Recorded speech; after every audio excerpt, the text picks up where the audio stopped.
민주당 주도의 비례연합정당에서는 이 조국 전 장관에 대한 연대 가능성에 대해서는 일축하고 있지만 이 조국 전 장관은 여전히 민주당과의 가능성을 열어두고 있습니다. 잠시 목소리 듣고 오겠습니다.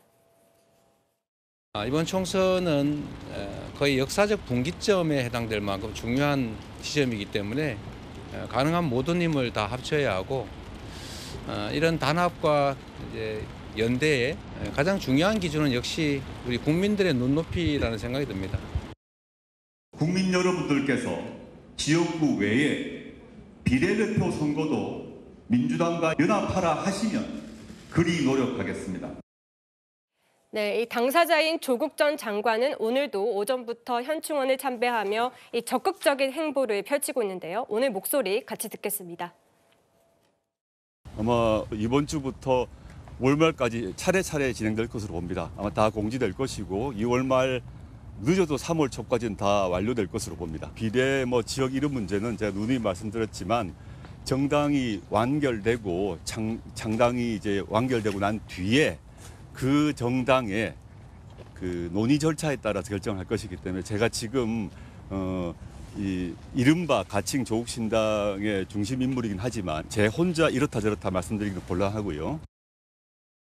네, 지금 일단 이 비례 정당인지 지역구 정당인지는 밝히지 않았습니다만 조국 전 장관은 지금 민주당과 연합을 하고 싶어 하는 것 같거든요. 하지만 이재명 대표는 국민 눈높이 때문에 고민을 하는 지점이 있는 것 같습니다. 네, 이제 이재명 대표로서는 야당의 대표기 때문에 좀 더 순화를 하셔서 말씀하신 것 같고요. 저희 민주당의 입장은 이미 단호하게 공식적으로 말씀을 드렸어요. 네. 결론은 무엇이냐? 조국 신당과는 함께하지 않는다는 거예요. 네. 그러니까 저희는 계속해서 그 조국 그 전 장관에게 말씀드리고 싶은 게 무엇이냐면 어쨌든 간에 조국 전 장관의 지지자와 민주당의 지지자가 다소 겹치는 면이 분명히 있습니다. 그런데 이분이 지금까지 처한 어떤 상황이라든가 가족사에 대해서 너무 마음이 아프죠. 하지만 이 공과사는 구분을 해야 된다고 생각을 해요. 만약에 이번 총선에서 이 조국 신당과 민주당으로 이 비례 정당이든 지역구든 표가 분산돼서 만약에 조국 신당이 의미 있는 그 표를 그대로 가져가서 의미 있는 의석을 확보하지 못한다면 이것은 윤석열 정권을 심판하는 게 아니라 오히려 도와주는 꼴이 된다. 그래서 이 부분에 있어서 좀 신중하셔야 된다. 이런 말씀 드리고 싶습니다. 네. 저는 앞으로 실시되는 여론조사에서는 조국 신당, 가칭 조국 신당도 문항에 넣어서 조사를 해볼 필요가 있다고 생각이 됩니다. 네. 왜냐하면 조국 신당의 이 좀 독특한 지지 기반 때문에 그런데요.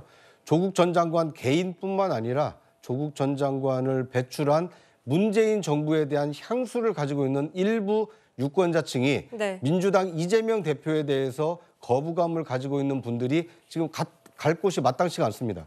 개혁신당으로 일부는 가 있습니다만 이 문재인 또는 조국 두 사람에 대한 향수를 가지고 있는 분들의 어떤 지지를 모을 수 있는 하나의 플랫폼 역할을 할 가능성이 크기 때문에 앞으로 실시되는 여론조사에서 가칭 조국 신당이 몇 % 정도 득표를 하느냐 이거에 따라서 조국 신당이 총선까지 완주할 수도 있고 아니면 너무 지지율이 낮아서 자립이 어렵겠다 그렇게 될 경우에는 결국 민주당에 흡수되지 않을까 이렇게 예상이 됩니다.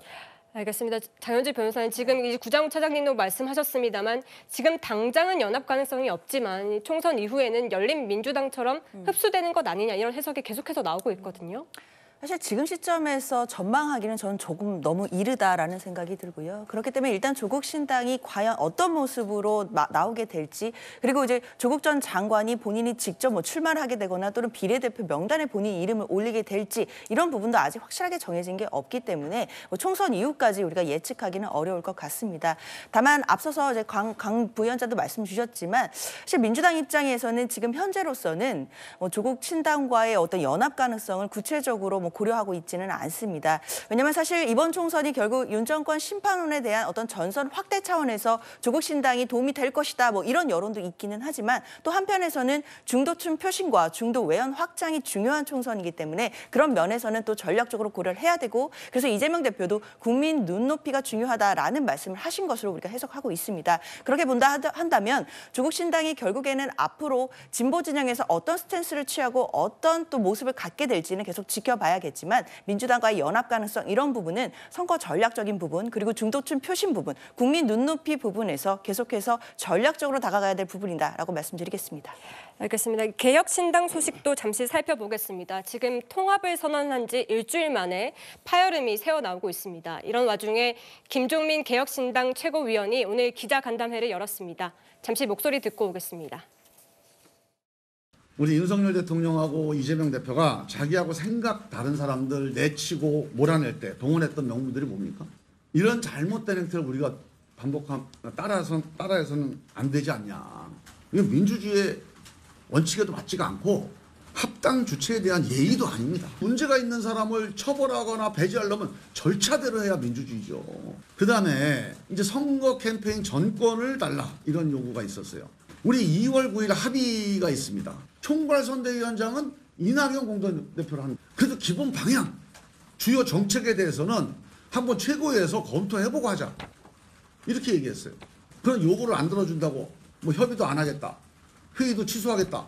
이런 일은 정중하게 서로 인정하고 그리고 다시는 이런 일이 재발되지 않도록 하겠다. 이렇게 하고 넘어가는 게 좋겠다. 이렇게 생각합니다. 지금 이 기자회견으로 갈등이 봉합될까 관심이 집중됐었는데 결국은 이준석 대표 때문이다. 이 갈등이 이렇게 얘기를 하고 있어서 당장 봉합되는 모습은 아니거든요. 가는 데마다 이게 트러블 메이커인데 아마 이제 갈등이 더 커질 거예요.